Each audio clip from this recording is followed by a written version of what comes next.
There's a criminal defense horror story this weekend, and I'm going to tell you a little bit about it. It has a happy ending, or as happy an ending as a criminal defense horror story can have. But I'm in Washington, D.C. I'm trying to break this deadlock between the Democrats and the Republicans on the side. I'm visiting my kid for Parents Weekend.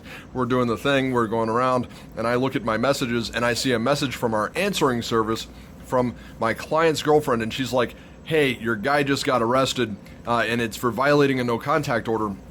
I have a recollection, a vague recollection. Again, I'm just on my phone looking at this. I have a vague recollection. I give her a call right back, and I'm just saying, "Hey, what's going on?" She's like, "Yeah, we were together. The police were called by a neighbor, and when they found us together, they looked for our modification of the no-contact order, and all they can see is the no-contact order, so they arrested your client and are taking him to the Bexar County Jail." I call the Bexar County Magistrate. The Bexar County Magistrate puts me through to the public defender, who puts me through to the prosecutor. And I'm like, "Look, I thought this no contact order was modified."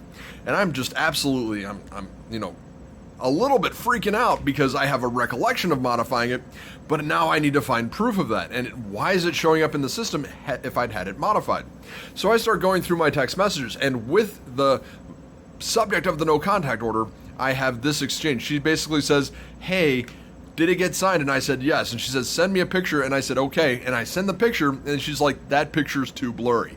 And then the text message exchange ends. I start going through my pictures, and I find a very blurry picture with what it looks like is my client's name on that image. And I'm like, "Look," and I tell the prosecutor, I'm texting the prosecutor now, I'm like, "Look, I have this text message exchange, and I have this very blurry photograph." She's like, "Let me check that day." She checks the day, and she finds the modification that was never entered, by the clerks. And so it stayed there as a no contact order. But luckily, we were able to get it just as the file crossed the prosecutor's desk. She chose not to sign the probable cause affidavit, as she shouldn't at that point. And she chose not to do that.